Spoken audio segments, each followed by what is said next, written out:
India voice, आपकी सोच, आपकी आवाज। रिपोर्टर्स लाइव आप देखना शुरू कर चुके हैं। मैं आपके साथ अब्दुल नबी हसन हूं। रिपोर्टर्स लाइव में हमारे संवाददाता अलग अलग जिलों से ग्राउंड रिपोर्ट आप तक पहुंचाएंगे। शुरुआत उत्तर प्रदेश की राजधानी लखनऊ से करते हैं। यहां कल गृह मंत्री अमित शाह का दौरा रहने वाला है। इस दौरे में क्या कुछ खास रहने वाला है, लखनऊ से हमारे संवाददाता मोहम्मद आसिफ आपको बताएंगे।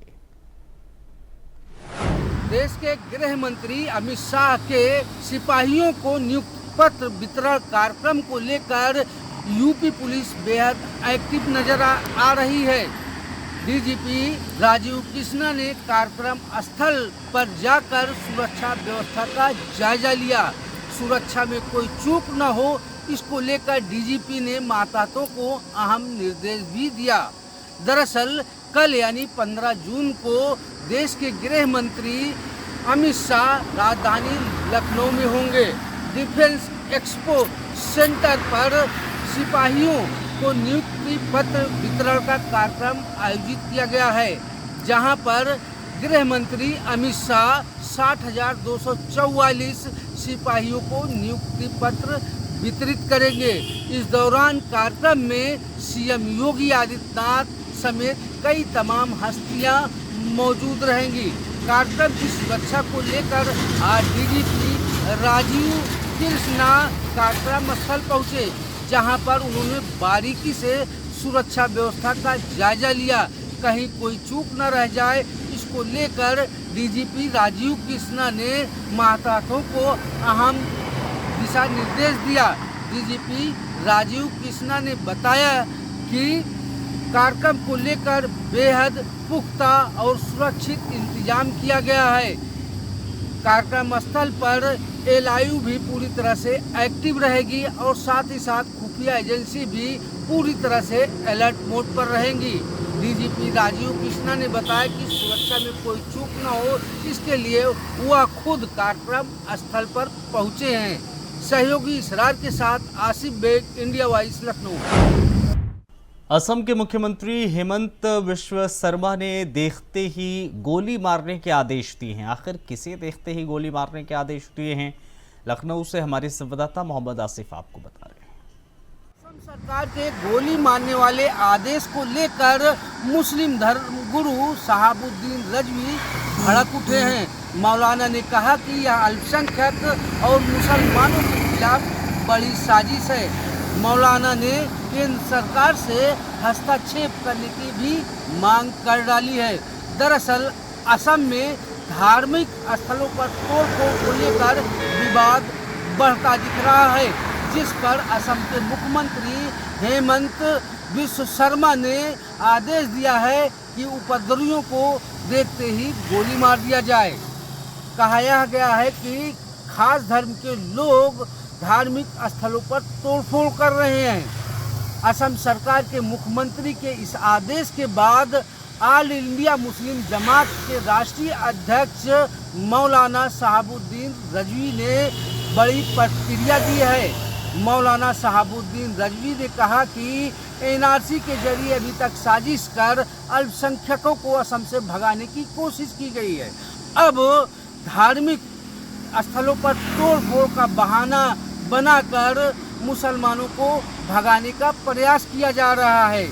असम के मुख्यमंत्री ने जो आदेश दिया है वह सरासर गलत है। मौलाना शहाबुद्दीन रजवी ने कहा है कि इस मामले में केंद्र सरकार हस्तक्षेप करे और जो मुसलमानों के साथ साजिश हो रही है उस पर पूरी तरह से अंकुश लगाया जाए। फिलहाल मौलाना शहाबुद्दीन रजवी मुस्लिमों के मामले को लेकर बेहद एक्टिव नजर आते हैं। अब देखना यह होगा कि जिस तरीके से असम में गोली मारने का आदेश जारी किया गया है, इस पर मौलाना शहाबुद्दीन रजवी की अपील कि केंद्र सरकार इस मामले पे हस्तक्षेप करे और इस कार्रवाई पर रोक लगाए, इसका क्या असर रहता है यह देखने वाली बात होगी। सहयोगी इसरार के साथ आसिफ बेग, इंडिया वॉइस, लखनऊ। उत्तराखंड में पंचायत चुनाव के लिए आरक्षण की अंतिम सूची जारी कर दी गई है। इस पर ज्यादा जानकारी दे रहे हैं देहरादून से हमारी संवाददाता अभय कैंतुरा। पंचायत चुनाव कराने की दिशा में एक और कदम सरकार आगे बढ़ती हुई नजर आ रही है। यानी पंचायतों में जो आरक्षण का जो रोस्टर था, जो आरक्षण की चीज़ें थी, उस आरक्षण की सूची को, अंतिम जो सूची होती है उसको जारी करने का काम यहाँ पर कर दिया गया है। और विभाग की तरफ से, आयोग की तरफ से उस पर आपत्तियाँ यहाँ पर मांगी जाएंगी। 2 दिन का समय आपत्तियों के लिए यहाँ पर रखा गया।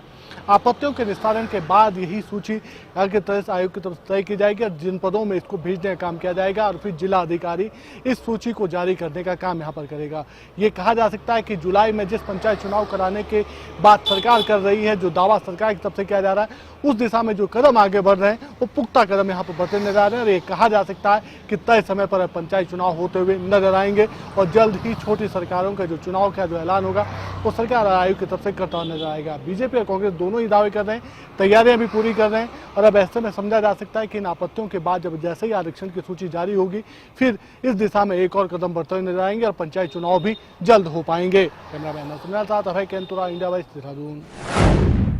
खबर देहरादून से है। यहां उत्तराखंड स्वाभिमान मोर्चा के महासचिव मोहित डिमरी अपने कार्यकर्ताओं के संग देहरादून के नालापानी स्थित खंगला के जंगलों को बचाने के लिए पहुंचे। इस दौरान उन्होंने क्या कुछ कहा, हमारे संवाददाता देहरादून से हितेश आपको बता रहे हैं। अभी मैं देहरादून के खलंगा में मौजूद हूं और आपने देखा होगा इस क्षेत्र में ये पूरा वन आरक्षित क्षेत्र है, रिजर्व फॉरेस्ट है और यहाँ पर 40 बीघा जमीन पर एक रिजॉर्ट बनाने की तैयारी चल रही है। और आप देख सकते हैं यहाँ पर एक गेट भी इसके लिए बनाया गया है और इसके आप देख सकते हैं कि जंगल के बीचों बीच यहाँ पर फेंसिंग भी की जा रही है और देख सकते हैं आप पेड़ों के किनारे किनारे यहाँ फेंसिंग चल रही है। और यहाँ पे जो ये गेट लगाया गया था इसको अब यहाँ से स्थानीय लोगों ने हटा दिया है। अभी मैं यहाँ पर पहुंचा हूं और हम जब बात करते हैं कि उत्तराखंड में एक सशक्त भू कानून होना चाहिए और लंबे समय से उत्तराखंड की जनता सड़कों पर इसके लिए संघर्ष भी कर रही है और धामी सरकार दावा करती है कि हम ऐसा मजबूत भू कानून ले आए हैं जिससे हम अपनी जमीनों को सुरक्षित कर सकते हैं। लेकिन आप देखिए देहरादून के आसपास के खेत खलियान तो पहले बिक ही चुके हैं और अब हमारे जंगलों पर भी माफिया की नजर है। और एक खलंगा जो क्षेत्र है एक तरह से देहरादून का हृदय है और यहाँ पर जो ये घना जंगल है इसके बीचों बीच जिस तरह से यहाँ पर माफिया की गिद्ध दृष्टि लगी हुई है और पूरा जंगल को एक तरह से यहाँ पर रिजॉर्ट बनाने की तैयारी चल रही है, उससे कहीं ना कहीं जल जंगल जमीन को बचाने का सवाल एक बार फिर से खड़ा हो गया है। तो मैं आप लोगों से यही कहना चाहता हूं कि इस राज्य में अपनी जमीनों को बचाने की लड़ाई को और मजबूत किए जाने की आवश्यकता है। जब हम देखते हैं जो रिजर्व फॉरेस्ट एरिया है जहां पर हम एक पत्ता भी नहीं उठा सकते हैं, एक पत्थर भी नहीं उठा सकते हैं, वहां पर किस तरह से आप देख सकते हैं यहाँ पर भारी भरकम निर्माण कार्य चल रहा है, किस तरह से यहाँ पे सीमेंट का उपयोग किया जा रहा है, किस तरह से यहाँ पर रिजॉर्ट बनाने की तैयारी चल रही है। ऐसे में कैसे हम अपने जंगलों को बचा सकते हैं? तो इसमें कहीं ना कहीं सरकार की भूमिका संलिप्त है, वन विभाग की भूमिका संलिप्त नजर आती है और पूरा प्रशासन कहीं ना कहीं इसमें सांठगांठ नजर आती है माफिया के साथ। तो इसके खिलाफ आवाज उठाने की आवश्यकता है। हमें जैसे ही सूचना मिली कि इस क्षेत्र में माफिया द्वारा रिजॉर्ट बनाने की तैयारी चल रही है तो आज हम यहाँ पर पहुंचे हैं और हमारे आने से पहले, क्योंकि हमने चेतावनी साफ दे दी थी कि हम इस गेट को उखाड़ेंगे, लेकिन हमारे आने से पहले ही यहाँ पे स्थानीय लोग इस गेट को उखाड़ फेंक चुके हैं। तो इसी तरह से हमें कार्रवाई करनी होगी। हमें सरकार पर भरोसा नहीं है, जहां जहां भी माफिया आता है इसी तरह हम इसका विरोध करें। जहां जहां भी अवैध निर्माण कार्य होते हैं उसको इसी तरह से हम हटाएं, तभी जाकर हम अपने जंगलों को, अपनी जमीन को, अपनी भूमि को सुरक्षित रख सकते हैं। खबर आगरा से है। यहां पर राज्य महिला आयोग की अध्यक्ष बबीता चौहान ने जिला महिला चिकित्सालय का औचक निरीक्षण किया है। निरीक्षण के दौरान क्या कुछ देखा गया, हमारे संवाददाता आगरा से जीशान आपको बता रहे हैं। प्रदेश सरकार स्वास्थ्य सेवाओं को बेहतर बनाने के लगातार प्रयास कर रही है।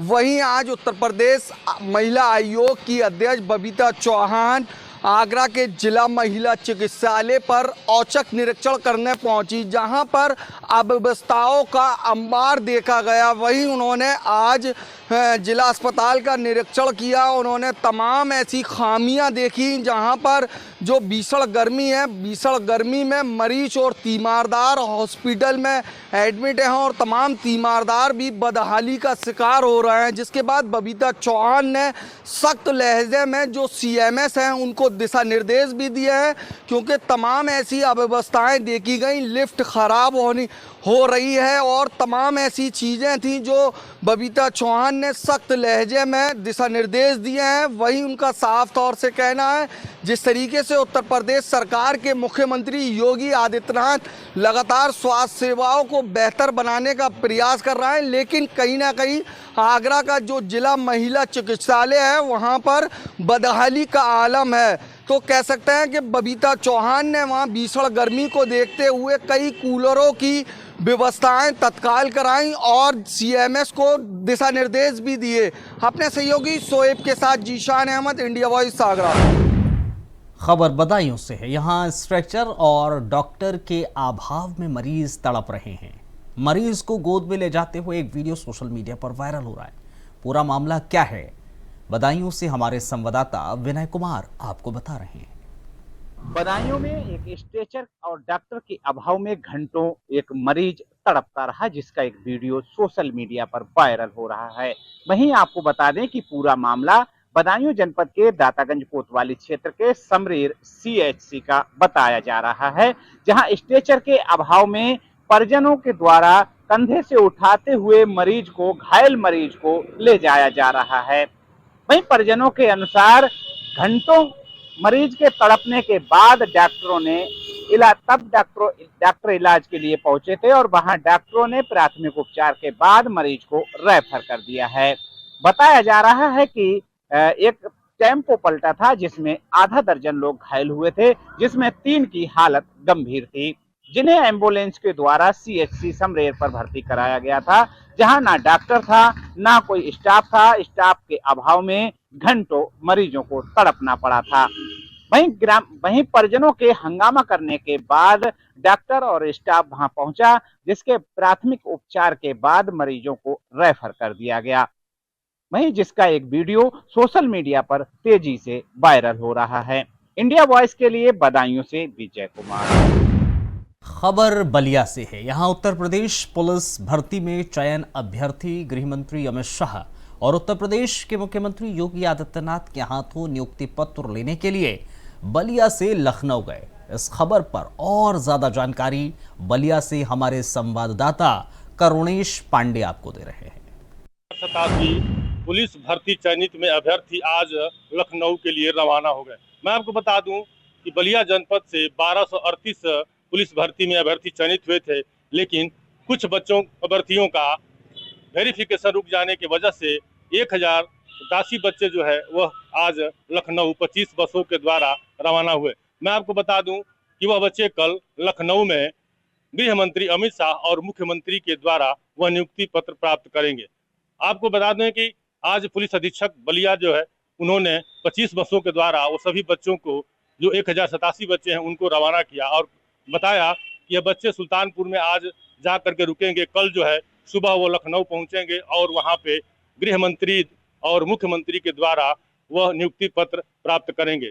उन्होंने पुलिस अधीक्षक ने बताया कि जनपद में 1238 बच्चों का पुलिस भर्ती में चयनित हुए थे, लेकिन कुछ वेरिफिकेशन बच्चों का रुकने की वजह से 1087 बच्चे ही इस लखनऊ जा रहे हैं। करुणेश पांडे, इंडिया वॉइस के लिए बलिया से। खबर इटावा से है। यहाँ पुलिस का ऑपरेशन लंगड़ा जारी है। इसमें पुलिस ने 2 टप्पेबाजों को मुठभेड़ में गिरफ्तार किया। आखिर कैसे दिया गया ऑपरेशन को अंजाम, इटावा से हमारी संवाददाता वंदना यादव आपको बता रहे हैं। इटावा पुलिस का ऑपरेशन लंगड़ा लगातार जारी। कल शाम को भरथना थाना पुलिस और टप्पेबाजी की घटनाओं को कारित करने वाले जेब कतरों के बीच हुई है मुठभेड़ में 2 टप्पेबाजों को घायल अवस्था में किया गया है गिरफ्तार। आपको बता दें कि एसओजी सर्विलांस टीम व भरथना थाना पुलिस की 2 टप्पेबाजों से मुठभेड़ हुई है। झिंदुआ पुल के पास एक मोटरसाइकिल पर 2 लोग आते हुए दिखाई दिए।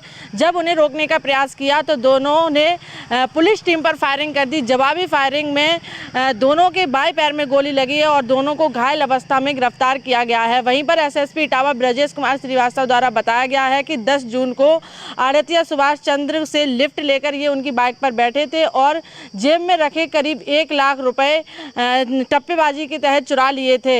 उसी के बारे में जानकारी देते हुए टप्पेबाजों ने बताया है कि जो रुपए 93,000 बरामद हुए हैं ये वही रुपए हैं और कुछ रुपए उन्होंने खर्च कर लिए हैं। वहीं टप्पेबाजों से असलहा और एक पल्सर गाड़ी और 93,000 रुपए बरामद किए हैं। वहीं आपको बता दें कि ये दोनों ही टप्पेबाज को कोकपुरा साला फ्रेंड्स कॉलोनी जनपद इटावा के निवासी हैं। इटावा से इंडिया वॉइस के लिए वंदना यादव। खबर गाजीपुर से है। यहाँ पर टावर पर चढ़कर युवक ने बवाल काट दिया। 200 फीट ऊंचे टावर पर युवक चढ़ गया। आखिर पूरा मामला क्या है, गाजीपुर से हमारे संवाददाता सुशील तिवारी आपको बता रहे हैं। युवक ने काटा बवाल, 200 फीट ऊपर जियो के टावर पर चढ़ गया। खबर गाजीपुर जिले के थाना सुहवल के ढंडी गांव की है, जहां पर जब सूचना मिलती है तो हड़कंप मच जाता है और आनंद फानन में पहुंचते हैं। वहां पर सीओ जमानिया और एसडीएम जमानिया, साथ में सुहवल थाने की पूरी टीम जाती है। युवक को समझाने में पुलिस लग जाती है।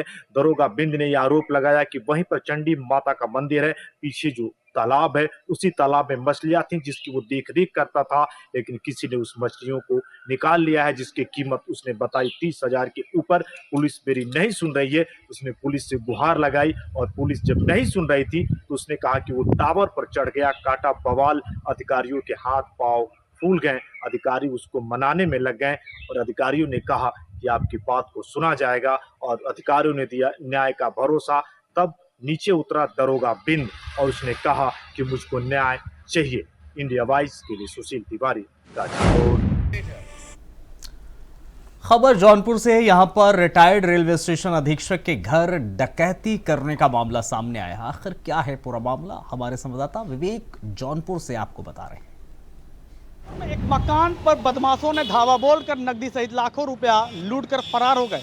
बताया जाता है कि बदलापुर के नंदपुर गांव में बीती रात बदमाशों ने रिटायर्ड रेलवे स्टेशन अधीक्षक के आवास पर धावा बोला और परिवार के लोगों को बंधक बनाकर नकदी सहित लगभग 40 लाख रुपए का आभूषण लेकर फरार हो गए। घटना की जानकारी मिलते ही इलाके में हड़कंप मच गई। सूचना पर पहुंची पुलिस और फॉरेंसिक टीम मौके पर पहुंच मामले की जांच पड़ताल शुरू कर दी है। वहीं इलाके में दहशत का माहौल है। हालांकि पुलिस की माने तो बदमाश और जो डकैत हैं जल्द पुलिस के गिरफ्त में होंगे। वही पूरे मामले को लेकर जिम्मेदार अधिकारी मीडिया कैमरे के सामने कुछ भी बोलने को तैयार नहीं है। हालांकि जांच का हवाला देते हुए पुलिस अधिकारियों का कहना है कि मामले की तह तक जांच की जा रही। घटना स्थल के आसपास लगे सीसीटीवी फुटेज को भी खंगाला जा रहा है। जौनपुर से विवेक कुमार, इंडिया वॉइस। खबर कानपुर से है। यहाँ प्रेम प्रसंग की वजह से युवक ने नाबालिग पर धारदार हथियार से हमला कर दिया। इसके बाद उसने खुद को भी गोली मार ली। आखिर क्या है पूरा मामला, कानपुर देहात से हमारे संवाददाता गौरव शुक्ला आपको बता रहे हैं। देहात से प्रेम प्रसंग के चलते युवक ने नाबालिग पर बोला धारदार हथियार से हमला और स्वयं को मारी गोली। पूरा मामला रनिया थाना क्षेत्र के सुंदर नगर मोहल्ले का है, जहां पर कन्नौज के गुरसरायगंज के रहने वाले एक युवक कुंदन जो रनिया थाना क्षेत्र के ही एक घर में जा घुसा और नाबालिग को परेशान करने लगा, जिसके बाद नाबालिग के परिजनों ने पुलिस को सूचना दी। जब पुलिस मौके पर पहुंची तो पुलिस को देखकर युवक आक्रोशित हो गया और उसने नाबालिग पर धारदार हथियार से हमला बोल दिया, जिसके चलते वह जख्मी हो गई और स्वयं को उसने गोली मार ली। जब उसे गोली लगी तो वह वहीं मौके पर मृत हो गया, जिसके बाद पुलिस टीम मौके पर पहुंची और जांच करने लगी। डॉग स्क्वाड और फॉरेंसिक टीम ने मौके पर पहुंचकर अहम साक्ष्य संकलित किया। तो वहीं घायल को उपचार के लिए सीएचसी में भर्ती कराया, जहां पर डॉक्टरों ने प्राथमिक उपचार के बाद जिला अस्पताल भेज दिया। वहां मौके पर पुलिस अधीक्षक अरविंद मिश्रा पहुंचे पुलिस बल के साथ और पूरे मामले की तफ्तीश की। परिजनों से भी बात की। उन्होंने कहा इस पूरे मामले पर गंभीरता से जांच होगी कि आखिर इस पूरे घटनाक्रम का मुख्य सार क्या है। कानपुर देहात गौरव शुक्ला, इंडिया वॉइस। खबर मेरठ से है। यहाँ मकान मालिक ने जर्मनी से मेरठ के घर की चोरी देखी। दरअसल चोर बाउंड्री से कूदकर घर में घुस गया, पूरा घर खंगाल डाला। आखिर कैसे दिया इस घटना को अंजाम? मेरठ से हमारे संवाददाता शाहरुख सैफी आपको पूरी डिटेल दे रहे हैं। मेरठ में अब चोरों के हौसले इतने बुलंद हो चुके हैं कि चोर अब बंद मकानों को निशाना बनाते नजर आ रहे हैं।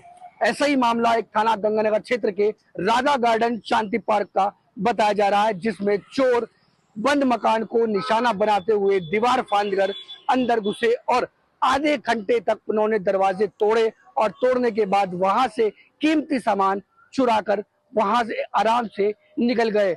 जर्मनी में बैठे मकान मालिक ने इस पूरे मामले का सीसी फुटेज में देखा और देखने के बाद अपने बराबर में पड़ोस में ये पूरी सूचना दी। सूचना देने के बाद पड़ोस में पुलिस को बुलाया गया। पुलिस मौके पर पहुंची, लेकिन जब तक चोर वहां से फरार हो चुके थे। हालांकि पूरे इस मामले का मेरठ के एसपी देहात राकेश कुमार मिश्रा ने संज्ञान लेते हुए कहा है कि जो चोर सीसी फुटेज में चोरी करते नजर आ रहे हैं उनको संज्ञान ले लिया गया है, मुकदमा भी दर्ज कर लिया गया है और जल्दी ही चोर पुलिस की गिरफ्त में होंगे। मेरठ से इंडिया वॉइस के लिए शाहरुख सैफी। प्रयागराज से अब खबर है, जहां हांडिया थाना क्षेत्र के सौदाबाद में दर्दनाक सड़क हादसा हो गया। आखिर कब और कैसे हुई ये घटना, हमारे संवाददाता श्रेव रिजवी आपको बता रहे हैं।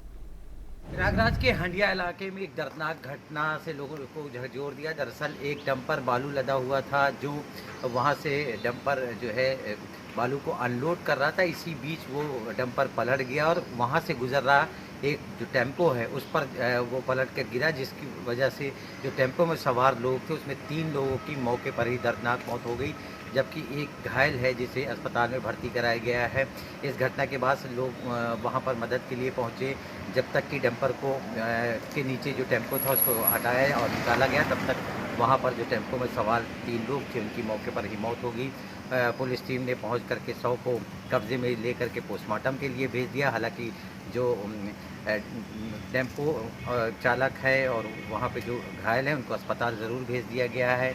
इस बीच में जो डंपर का चालक है वो वहाँ से मौके से फरार हो गया है। पुलिस अब उसकी तलाश कर रही है। लेकिन इस घटना से जिस तरह से अचानक डंपर के पलटने के बाद टेम्पो उसकी चपेट में आया और उसमें जो लोगों की मौत हुई, उससे लोगों में एक तरह से अफसोस का माहौल है, सदमे में है, क्योंकि जिस तरह से इस घटना के बाद 3 लोगों की जान मुफ्त में चली गई है, लोग इससे आक्रोशित भी हैं। हालांकि अब पुलिस जो है उस डंपर चालक की तलाश कर रही है। घटना की असली वजह क्या है, किस परिस्थिति में डंपर पलटा, इन सब की अब जांच की जा रही है। Shoaib Rizvi, India wise.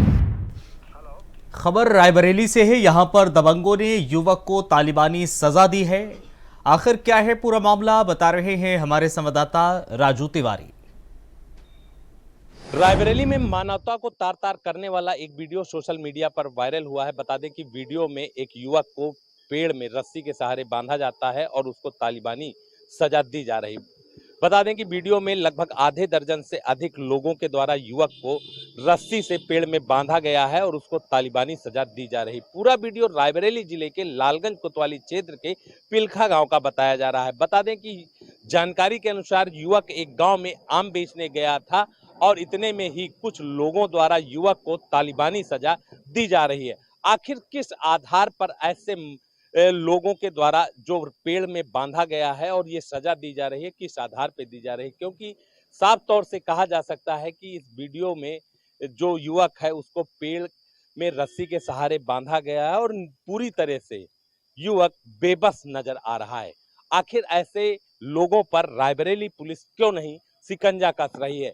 लेकिन बड़ा सवाल ये है कि इस तरह का वीडियो वायरल हुआ है और अभी भी रायबरेली पुलिस के हाथ खाली हैं, क्योंकि अभी तक पता नहीं लगा है कि किन लोगों के द्वारा रस्सी में युवक को बांधा गया है और क्यों बांधा गया है। हालांकि रायबरेली पुलिस का कहना है कि वीडियो के आधार पर जांच की जा रही है और कानूनी प्रक्रिया प्रचलित है। लेकिन बड़ा खबर संभल से, यहाँ पर घर की लिपाई के लिए मिट्टी खोदने गई 2 लड़कियां मिट्टी की ढांग में दब गईं। आगे क्या हुआ, हमारे संवाददाता सतीश आपको बता रहे हैं।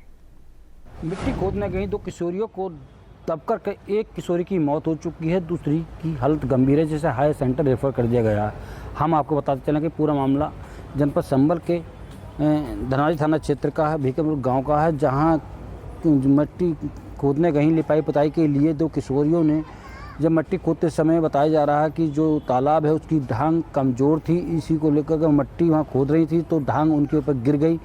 तो आसपास के लोग चिल्लाकर पड़े और वहाँ पर जो है मौके पर किसान जो काम कर रहे थे वो मौके पहुँचे और पहुँचने के बाद में उन किशोरियों को बाहर निकाला।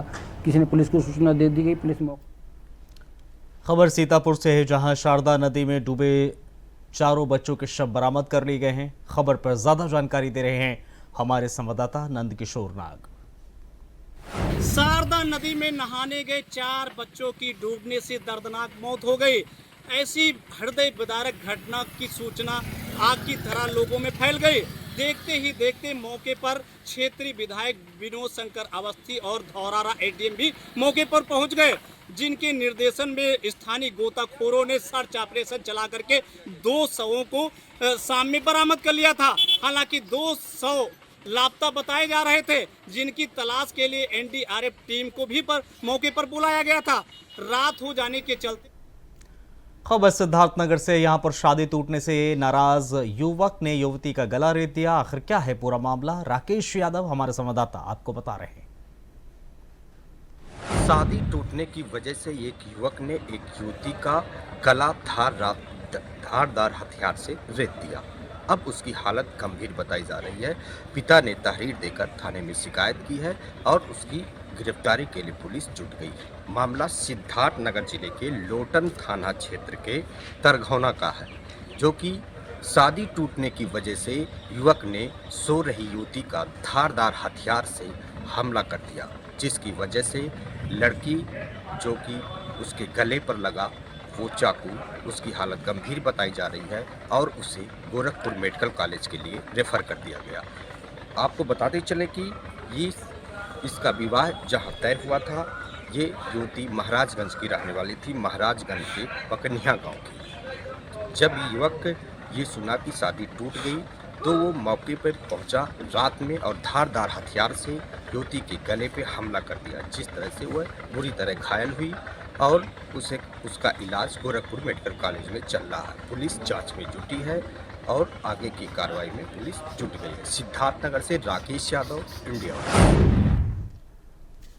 चलो इस बुलेटिन में फिलहाल इतना ही, इजाजत दीजिए, नमस्कार।